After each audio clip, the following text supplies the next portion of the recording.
BCD.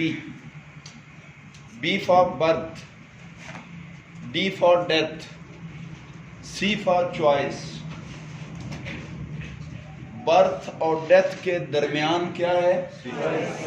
کیا ہے؟ Choice. A for Allah. A for Allah. ABCD. جی اللہ نے پیدائش اور موت کے درمیان کیا رکھا ہے؟ انتخاب. چوائس. جنت یا جہنم، اچھائی یا برائی،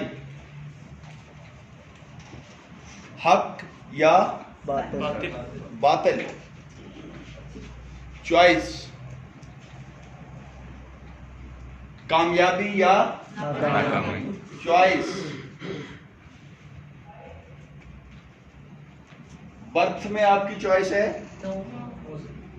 پیدائش میں آپ کی چوائس ہے. نو سر. مدثر صاحب راجپوتوں کے علاوہ رائیوں میں پیدا ہو جاتے، ان کی کوئی چوائس تھی؟ نو سر. بولے. اچھا، ایک بندہ مسلمان گھر میں پیدا ہونے کی بجائے کرسچن گھر میں پیدا ہو جاتا، کوئی چوائس تھی؟ نو سر. تو اس کا مطلب ہے کہ پیدائش ہمارے اختیار میں نہیں ہے، ڈیتھ ہمارے اختیار میں ہے. نو سر. بولے. نو سر. موت ہمارے اختیار میں ہے. نو سر. تو جب پیدائش بھی ہمارے اختیار میں نہیں، موت بھی ہمارے اختیار میں نہیں، تو ہمارے اختیار میں جو چیز ہے اس کا ہم جیسا استعمال کر رہے ہیں. اسی لیے اللہ نے یہ دو چیزیں بھی ہمارے اختیار میں نہیں رکھی، کیونکہ ہم اس قابل نہیں ہیں. تو زندگی اور موت کے درمیان چوائس ہے. اب آپ پہ ڈیپینڈ کرتا ہے آپ کامیاب ہو جائیں، آپ پہ ڈیپینڈ کرتا ہے آپ ناکام ہو جائیں. میں کہتا ہوں کتنا کریم اللہ کی ذات ہے، کتنی رحیم اللہ کی ذات ہے، کتنا وہ اپنے بندوں پہ مہربان ہے. اپنی ماں، ہماری ماؤں سے 70 گنا زیادہ وہ ہم سے محبت کرتا ہے کہ وہ صرف اتنا ہی کہہ دیتا کہ اچھا کام کرو تو یہ ملے گا، برا کرو تو یہ ملے گا. اس کے بعد کسی تشریح کی ضرورت تھی؟ جی.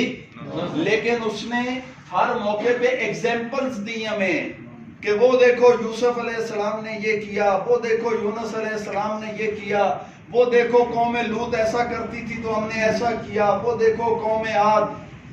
جی. اور یہاں میرا دل کر رہا ہے کہ میں ایک بات تھوڑی سی آج مذہبی رنگ میں جا کے بھی کرنا چاہ رہا ہوں. ویسے میں پروفیشنلی رہتا ہوں، لیکن ایک بات آج کرنا چاہ رہا ہوں کہ اللہ نے ہر قوم کے لیے، ہر قبیلے کے لیے، ہر ذات کے لیے، ہر علاقے کے لیے اللہ نے ایک نبی بھیجا. بات کو سمجھیے گا.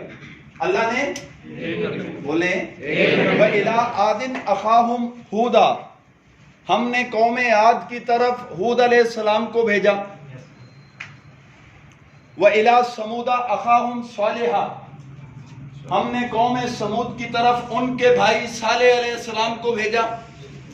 وَإِلَىٰ مَدْيَنَ أَخَاهُمْ شُعَيْبًا، ہم نے اہل مدین کی طرف شعیب علیہ السلام جو ان کے بھائی تھے ان کو بھیجا. تو ہر نبی کی شریعت بھی صرف اسی زمانے تک محدود، ہر نبی کی شریعت بھی صرف ایک علاقے تک محدود، ہر نبی کی شریعت بھی صرف ایک قوم قبیلے تک محدود، سمود، عاد، مدین سب. لیکن اللہ نے ہمیں اس امت میں پیدا کیا ہے، اللہ نے ہمیں اس زمانے میں پیدا کیا ہے جس کے لیے قرآن میں ارشاد فرمایا انی رسول اللہ الیکم جمیعا. یہ کسی ایک علاقے کے نبی نہیں ہیں، یہ کسی ایک زمانے کے نبی نہیں ہیں، یہ کسی ایک قوم قبیلے کے نبی نہیں ہیں. انی رسول اللہ الیکم جمیعا، ہم نے ان کو جمعیت کا نبی بنایا ہے، ہم نے ان کو سارے زمانوں کا نبی بنایا ہے، ہم نے ان کو سارے علاقوں کا نبی بنایا ہے. اور قیامت تک آنے والے انسانوں کا، جنات کا، حشرات کا، نباتات کا، ذرات کا، ستاروں کا، سیاروں کا، سب کا نبی بنایا ہے. سبحان اللہ. سب کا نبی بنا کے بھیجا ہے. تو ہم اس امت میں ہیں. تو کیا یہ ہماری چوائس تھی؟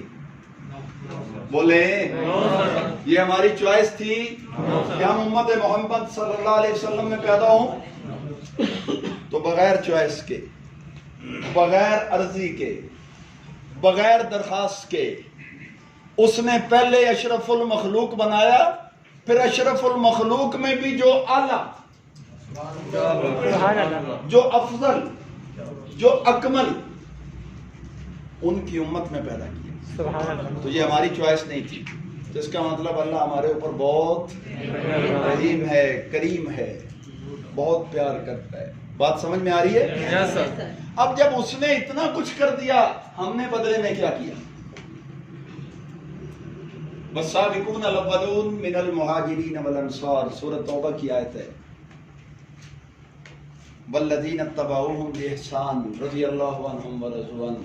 اللہ فرما رہے ہیں کہ تم کسی بھی زمانے میں پیدا ہو جاؤ، اتباع کرو ان کی. کن کی؟ سابقین، اولین، مہاجرین، انصار یعنی صحابہ جو حضور علیہ السلام کے ساتھ ڈائریکٹ تھے، ان کی اتباع کرو. تو اللہ فرما رہے ہیں والذین اتبعوہم بإحسان، اور ان لوگوں کی اتباع کرو احسان کے ساتھ، اخلاص کے ساتھ. رضی اللہ عنہم ورضوا عنہ. اللہ فرما رہے ہیں تمہارے لیے بھی وہی بات ہے جو ان کے لیے تھی، تمہارے لیے وہی بات ہے. تو یہ ہماری چوائس نہیں تھی، ہم بغیر چوائس کے آئے ہیں. اب کامیاب ہونا یا ناکام؟ بولیں. کوئی انسان ناکام ہونا چاہتا ہے؟ نو سر. کوئی انسان ناکامی چاہتا ہے؟ نو سر. آپ میں سے کون کون کامیابی چاہتا ہے؟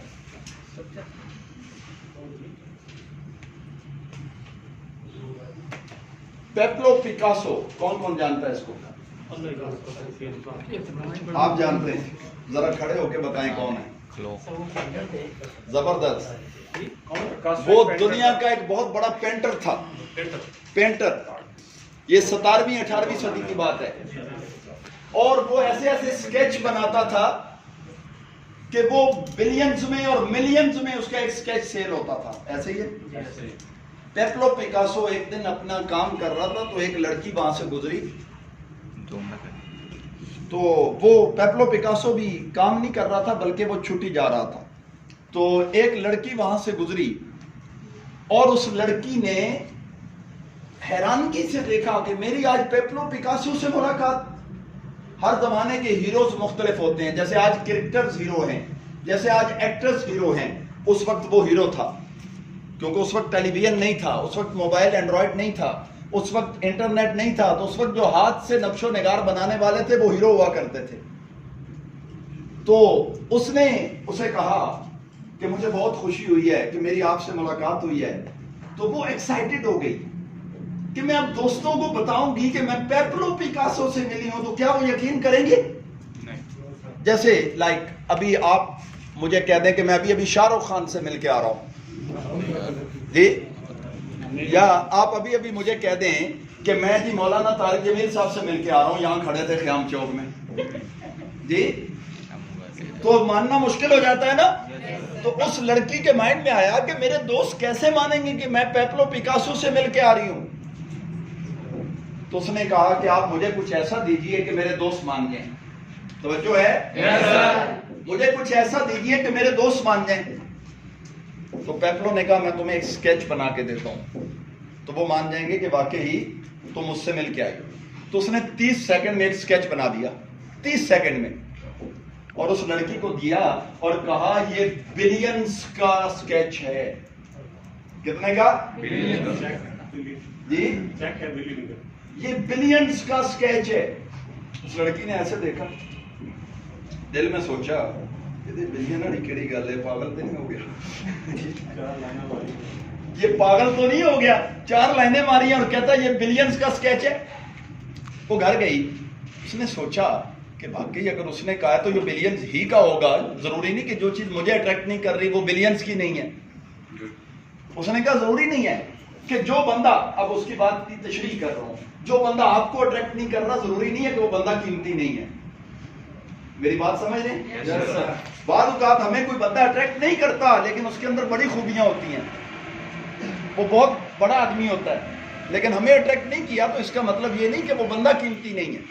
بات سمجھ میں آ رہی ہے؟ Yes, sir. اس نے کہا ضروری نہیں کہ اس سکیچ نے مجھے اٹریکٹ نہیں کیا تو یہ بلینز کی نہیں ہے. اس نے راتوں رات معلوم کیا کہ کل جو کانفرنس ہو رہی ہے پیبلو پیکاسو کی وہ کہاں پہ ہو رہی ہے. وہ اس نے انفارمیشن لی اور وہاں پہنچ گئی. وہاں گئی اور اس کانفرنس کے بعد اس سے ملی اور اسے کہنے لگی کہ آپ نے مجھے پہچانا؟ کہتے ہاں بالکل پہچانا, کل تم ملی تھی اور میں نے تمہیں ایک سکیچ بنا کے دیا تھا. کہتی ایک کام کے لیے آئی ہوں. انہوں نے کہا کیا کام ہے؟ انہوں نے کہا مجھے بھی ایسا سکیچ بنانا سکھا دیں, مجھے بھی ایسا سکیچ بنانا سکھا دیں.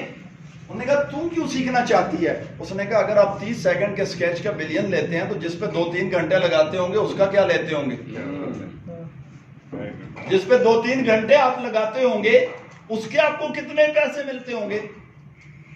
تو پیکاسو نے ایک بڑی زبردست بات کہی.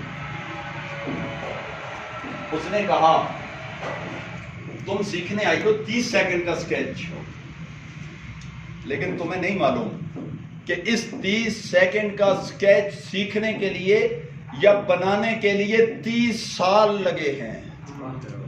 اس لیول پہ پہنچنے کے لیے 30 سال لگے ہیں. 30 سال لگے ہیں. پھر جا کے یہ بنا ہے, پھر جا کے میں نے ایسے کیا اور یہ بن گیا. کیا تم 30 سال لگا سکتی ہو؟ 30 سال لگا سکتی ہو؟ تو وہ بھاگ گئی. وہ بھاگ گئی. کیوں؟ کہ ہم لیول لینا چاہتے ہیں, اس کے پیچھے اس کی قربانی نہیں دینا چاہتے. ہم کوئی مقام حاصل کرنا چاہتے ہیں, اس کے پیچھے وہ جو قربانی مانگتا ہے وہ نہیں دینا چاہتے. ٹائم کی قربانی, ہر چیز کی قربانی وہ ہم نہیں مانگتے. بات سمجھ میں آ رہی؟ Yes, سمجھ میں آ گئی سر. جی. تو اب وہ نا ایک بندہ تھا تو وہ نا انٹرویو دینے گیا. دیکھیں پرفیکٹ کوئی بھی نہیں ہوتا, پرفیکٹ کوئی بھی نہیں ہوتا. تو انٹرویو دینے گیا سافٹ ویئر انجینئر کا. تو جانے سے پہلے اس سے پوچھا گیا کہ آپ کیا یہ دن رات تیاری کر رہے ہو, کیا کر رہے ہو؟ اس نے کہا میں نے انٹرویو دینا ہے سافٹ ویئر انجینئر کا اور اس دفعہ میں نے ایسی تیاری کی ہے کہ وہ مجھے ریجیکٹ